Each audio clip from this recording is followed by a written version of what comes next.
خیلی تو پاییز عاشق شدن، خیلی هم عشقشونو گم کردن. اما اگه تو الان عاشق نشدی، میگی کاش که واسه منم اتفاق افتاده بود، کاش که یکی دل منو برده بود. میون این قطره های بارون تو این هوا دنبالش میگشتم،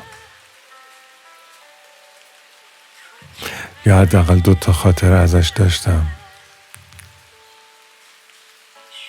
یادش کنم.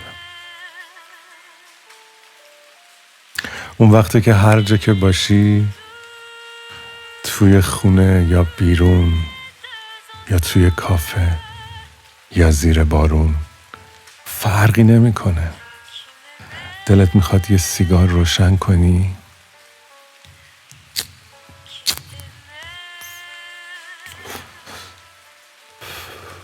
غرق شی بری توی قطره های بارون، لابلای همه دروغای قشنگی که شنیدی، کلی خاطره رو تو چند دقیقه دود کنی بره هوا. انقدر فکر کنی تا بارون بم بیاد. مگه حالا بارون بم میاد؟